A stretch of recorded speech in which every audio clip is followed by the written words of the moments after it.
Coming up, record rents. The average hits £2,500 and minted. Joanna Lumley's contribution to the coronation.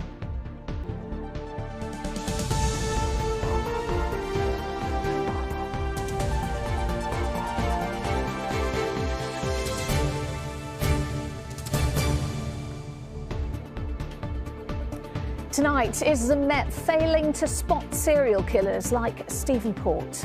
A damning report from the police watchdog says officers still haven't learned enough lessons a decade on from his horrific crimes. The MPS do have blood on their hands. If you're going to let somebody go, then you've assisted them. You've given them everything they need to commit another crime. Also ahead, a staffing level crisis declared at Great Ormond Street Hospital ahead of more NHS strikes. Record rents in the capital hit £2,500, but what's really pushing up prices? And that's honestly exciting. A national treasure creating treasure. Joanna Lumley's contribution to the coronation. Good evening. A stark warning that the Met has failed to learn enough from the mistakes it made during the investigation into serial killer Stephen Port. Port murdered 4 men over a 15-month period between 2014 and 2015. But despite obvious similarities, officers failed to link his crimes. And in 2021, an inquest found those failings probably contributed to 3 of the 4 deaths. Well, now a report by the police watchdog says the risks of murders not being identified by the force is way higher than it should be, with some officers relying on luck to link deaths, and that history could repeat itself. Well, this is yet another blow for the families of Port's victims, who say the Met have blood on their hands. Helen Keenan reports. Stephen Port brought horror to Barking. The murder of 4 gay men, the police failed to link. Now, a damning report has revealed that it could happen again. A serial killer going undetected because of continued Met Police failings. It's difficult to avoid the conclusion that the possibility of them not recognising a murder for what it was and just missing it remains in 2023 as it was in 2014.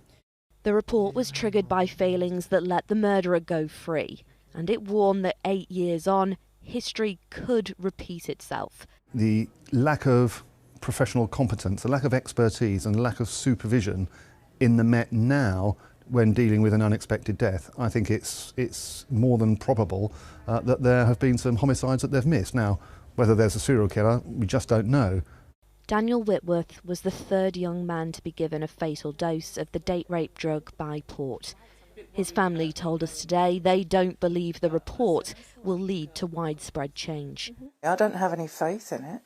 I don't have any belief whatsoever. It was said to me this morning that even though they didn't commit any crime, it was Stephen Port that committed the crime.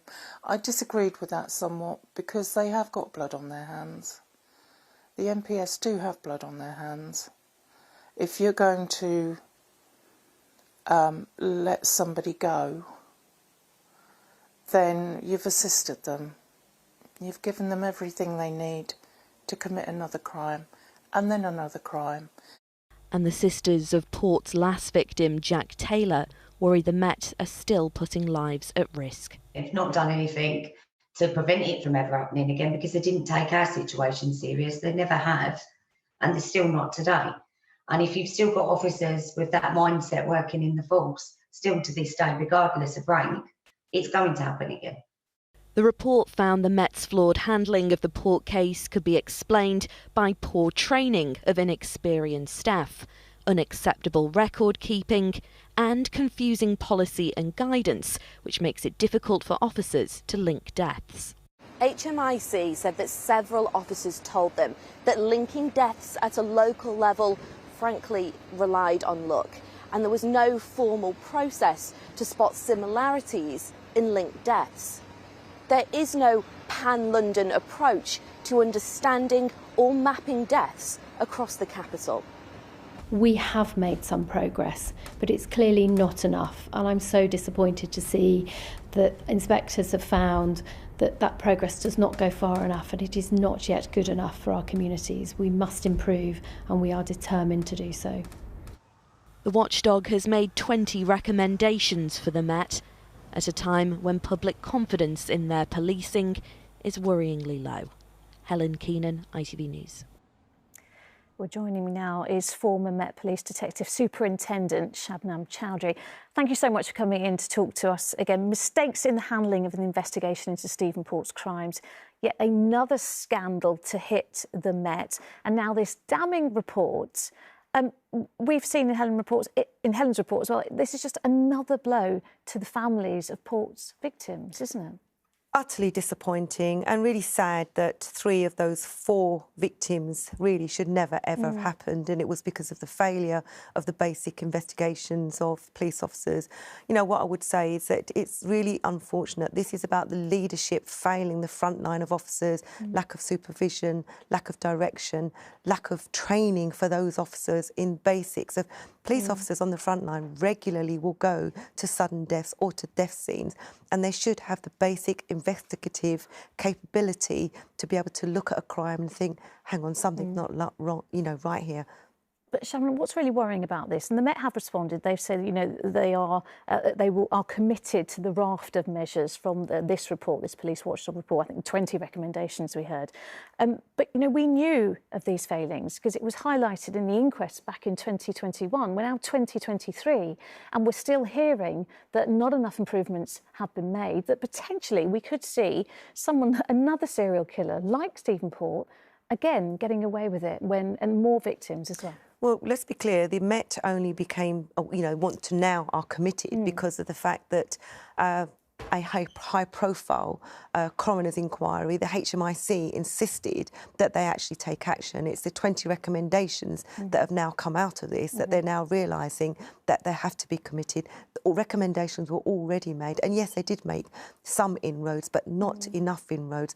As part of that investigation, I wasn't part of the investigation team, but I was responsible for ensuring that 17 officers were sanctioned with those disciplinary outcomes. What could have actually happened was that the Met could have looked at the bigger picture and thought, this isn't just unique to this area. We've now got to consider that this potentially could happen across London, across the police here. It is the wider implications, isn't it? That's what we should be worried about here. But we have this report now from the police watchdog. We had Baroness Casey's report not long ago, where that talked about institutional racism as well. Sir Mark Rowley says that, you know, he is committed to changing the force, but he has an extremely big job on his hands.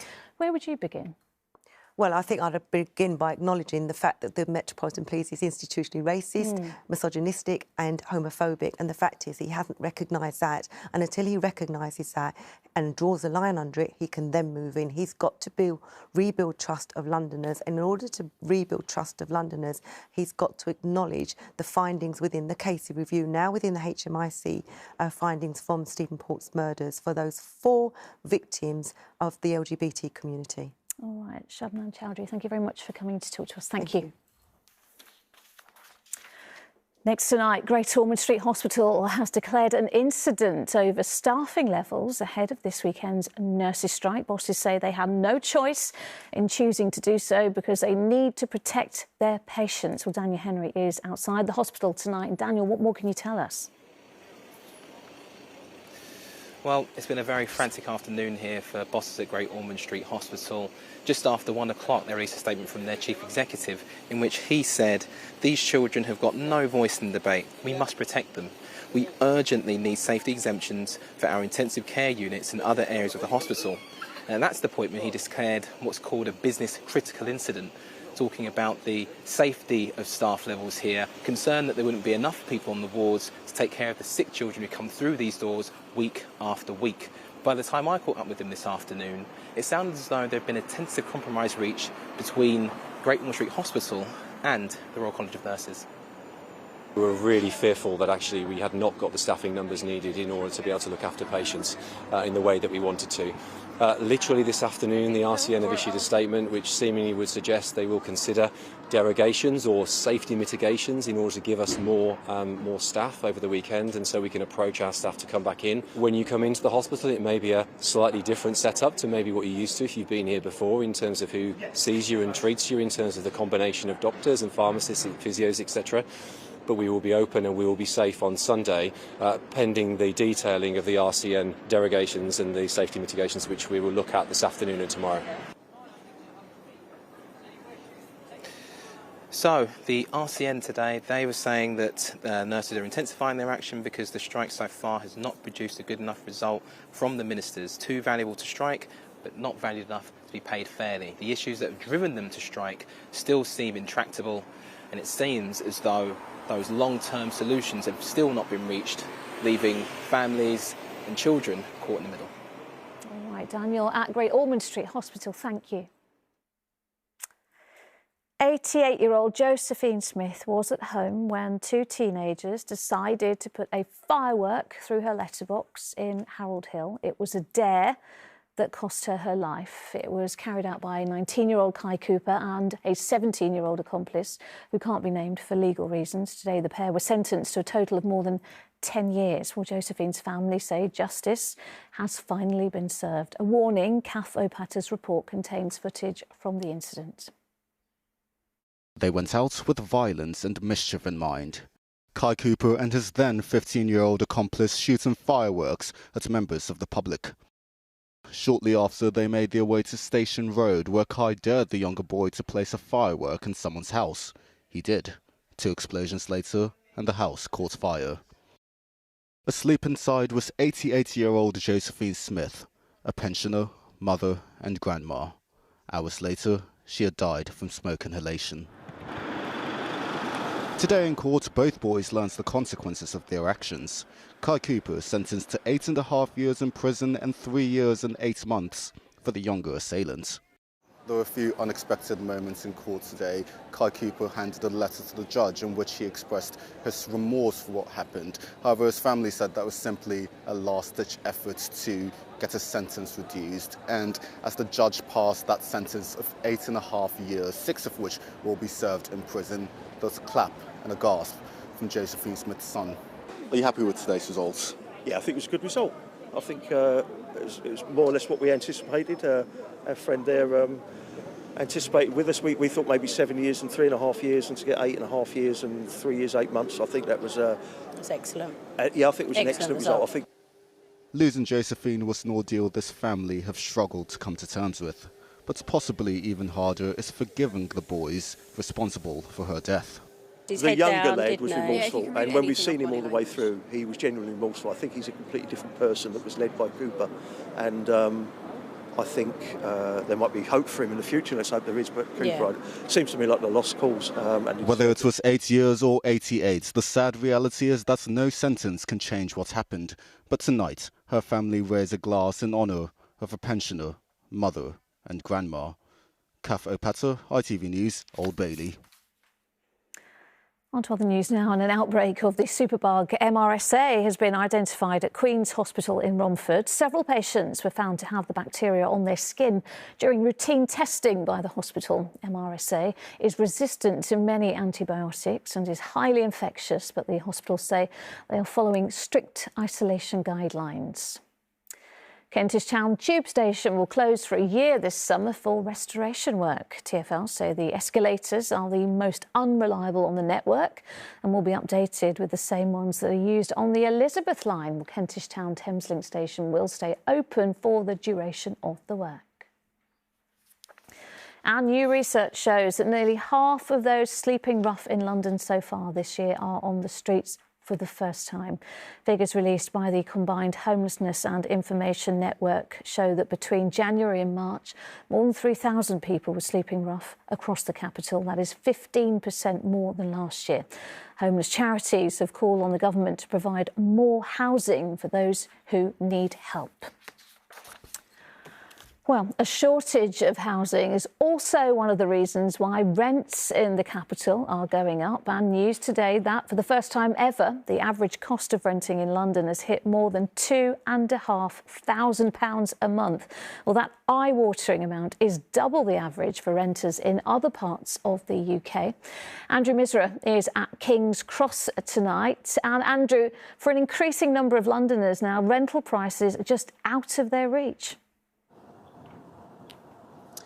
Yeah, that's right. For most people, new developments like this are simply way out of their reach. And the main thing driving all of this is supply and demand. There's an imbalance between the number of properties available and the number of people who are looking for somewhere to live. And that's caused prices to soar. And data from Rightmove shows by exactly how much. 10 years ago, the average asking rate in London was £1,731. But now that's risen to £2,501, an increase of 44% and a record high. And just to emphasise this point about supply and demand, you might remember seeing a video last month of dozens of renters queuing outside a property in Shadwell Heath in East London to view it. And that level of competition is really concerning for campaigners. People looking to live, especially in London, are finding that it's not just that the quoted rents are really high, but they're having to compete against other potential tenants for the property. They're seeing that they need to do things like put money down up front, maybe pay 3 months in advance, or outbid other potential tenants for hundreds or £200 extra a month just to get one place to live. And that's not just...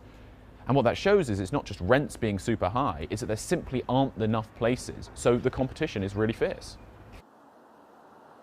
Now, there is a glimmer of hope here. The rate at which those rents have risen in London over the past 3 months has slowed a little bit at 0.9%. That is actually the smallest increase that we've seen in 2 years. But it's likely to be little comfort to people living here in the capital who are really struggling to find somewhere to live. Indeed. Andrew at King's Cross, thank you. Still to come, we have the full weather forecast and some good news for the bank holiday weekend. Plus, we talk coins, coronation and couture with Joanna Lumley, who's made it onto King Charles's guest list. But first, we've been given exclusive behind-the-scenes access to Team GB as they make final preparations ahead of the Special Olympics 2023. Now, the event, which is taking place in Berlin this summer, is the pinnacle of competitive sport for people with intellectual disabilities. There are 4 athletes from the capital taking part, and Catherine Walker went along to their team-building event. With the official group picture taken, the countdown to the Special Olympics 2023 is on. Oh, really excited for Berlin. It's my 3rd World Games, so it's going to be an absolutely fantastic experience for myself and also for the athletes. They're incredible. They've been working really hard. They've kept really active through the last few years to kind of get them to a place where they are ready for the World Games. Among this year's team is Jack Venturini from Ealing. He's a footballer and hopes to win the Unified Cup. Obviously excited, like buzzing and proud to represent like my country, like Great Britain. So yeah, really looking forward to getting out there and doing the best we can.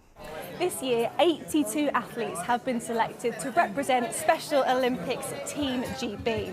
This training weekend is their final chance to get together before the big games themselves. We're feeling incredibly excited ahead of Berlin. We've got a lot of work to do with the team to make sure they're ready, and they're very excited.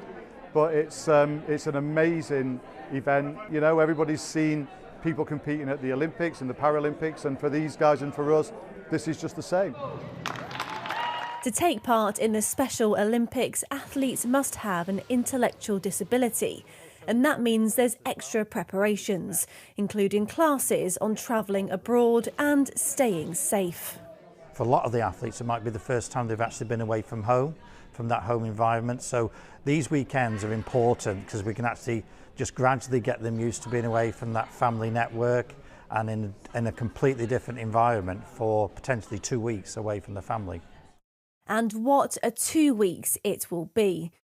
The 2023 Games will start in just over 6 weeks, and there's no doubt Team GB will have the time of their lives.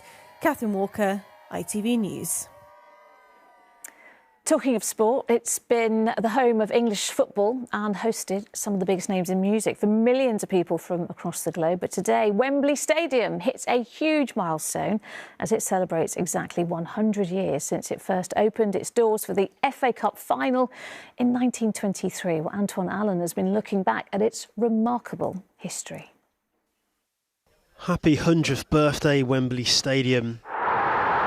When England brought football home in black and white and in colour, it was in their own back garden. Since 1923, Wembley has hosted history's biggest events, from sports stars to legendary musicians. Even when the iconic Twin Towers turned into the world's largest arch, Wembley remained the place where dreams were made.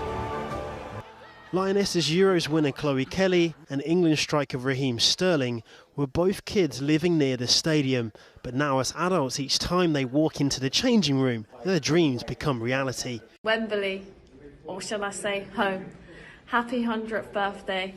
We've created so many memories here at Wembley and many more to come. Somewhere that I hold close to my heart, and yeah, it's a place, every time I go there it's a special feeling, so just want to say massive happy 100th birthday Wembley.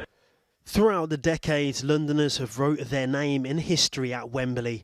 Putney boy Sir Bobby Moore captained England to World Cup glory. And when 98,000 fans sang with Camden's Superstar, Adele set the record for the largest attendance at the new stadium. Whether the hallowed turf is on show or undercover, the Wembley pitch must always look its best. The ground staff are the unsung heroes keeping up appearances. And the challenges that get thrown towards us, whether it's going from football to a concert or concert into football and then an NFL game. And again, it's that having that mentality as a department to really be one of the cogs in the overall business to make it work for Wembley Stadium, but it's definitely the people. The question is, what does the next 100 years hold for the stadium? Are we going to see another World Cup at Wembley one day? I would absolutely love it. I think everything we're doing, if you look at recently, we've delivered the men's and the women's Euros, we've done the finalissima, you know, and there's a bidding at the moment for the Euro 28. And I think somewhere down the road, I'd love it to come back to Wembley. Moments captured in black and white and in colour. For a century, North London has been the place where trophies are won and tears are shed. Selling out these seats separates the artists from the superstars. No matter the design of Wembley, making it inside here remains a rite of passage for so many. Antoine Allen, ITV News. There's plenty more to come on the ITV Evening News at 6:30. Here's Charlene with the details. Coming up, the chair of the BBC resigns after a Boris Johnson loan row. Richard Sharp broke the rules on public appointments. We'll hear the call to change the way his successor is picked.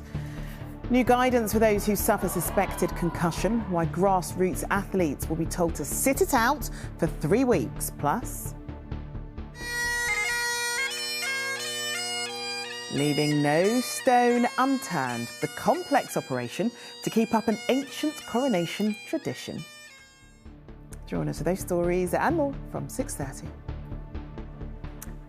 Finally from us, it's not often you see a national treasure creating treasure, but that is exactly what Joanna Lumley was assigned to do today when she was invited to the Tower Mint to help press the first King Charles coronation coin for Gibraltar. Carolyn Sim went along to meet her. It took just the push of a button for one national treasure to make a mint of another. These 22-carat gold commemorative coins will be sent to Gibraltar. What do you think of these coins? I think it's just so thrilling to see this little first gold sovereign being printed on this little flat bit of solid gold. Isn't that just enchanting? Do you like the image? I think it's beautiful because it shows a sort of wisdom and a gentleness of a mature and brilliant king. Dame Joanna Lumley is a similar age to the king and she's met him many times. Only 2,000 people will be allowed inside Westminster Abbey for the coronation. And guess what? I'm going to the coronation. I know you are. But I want to know what you're going to wear. But it's still my beating heart. Well, I tell you what, I had a panic attack and I thought, what shall I wear? Because obviously you're going to be the splendour is going to be such that you can't believe it. And I thought, I'm going to draw it. So I drew a picture. I sent it to one of the ab-fab stylists, and I said, Bex, can this be made? She said, yes, here's my maker. So I've designed it. That's amazing. I've designed it. So this is what I tell you. It's a little navy blue slip with a coat over it with a cream collar. And I've had a hat made, a sweet little chapeau, a little hat. I'll look like either a Norland nanny or a senior prefect or a Lithuanian air hostess. Honestly, I look so tame and nice. The King's effigy was sculpted by Raphael Macluf, whose design of the Queen was used by the Royal Mint from 1985 to 1997. Raphael, who learned his craft in Camberwell, says Charles was a challenge. The ears stick out quite a bit. So it's an illusion. And so that was quite a difficult thing to do. The coins are worth thousands to collectors. This is the monarch. We love him. And national treasures alike. Carolyn Sim, ITV News. Now here things are warming up for the bank holiday weekend. Here's Philippa with the weather.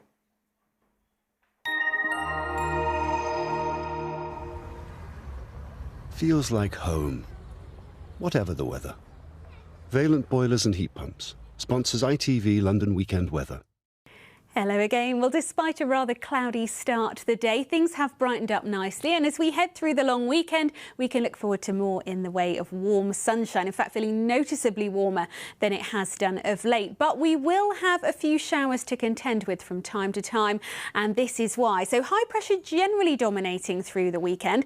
But we'll see a weather front tracking its way steadily eastwards through Sunday and into Monday especially. That will provide a focus for some showers. And some of those showers could be heavy and perhaps thundery. But out there at the moment, it's looking dry, some fairly clear skies overnight. But I think even with the clear skies, temperatures not falling too low, probably hovering between 6 and 8 degrees Celsius for many. However, with light winds, we could see some areas of mist and fog developing towards dawn, more especially up towards the north of the patch. So tomorrow morning, perhaps a little bit murky in 1 or 2 spots, but this will all soon lift and disperse thanks to that warm April sunshine. And as we head into the afternoon, things are looking very pleasant indeed. Some lovely sunny spells and temperatures on a par with today's values. Highs easily 18 or 19 degrees, perhaps touching 20 as we head through the middle part of the afternoon. Overnight into Sunday then, things remain on the quiet side. That high pressure still exerting its influence, and Sunday itself set to be another largely dry and fine day. But that weather front out towards the west will work its way towards us, and I suspect Monday will be the day with the greatest likelihood of some showers. As I said, some of them could be heavy, perhaps thundery, a little slow moving where they do occur thanks to light winds, but where we see the sunshine feeling pretty warm. Valent sponsors ITV London Weekend Weather. And that is it from us. The ITV Evening News is at 6:30 with Charlene. But for now, from all of us on the London team, bye-bye. Have a great evening.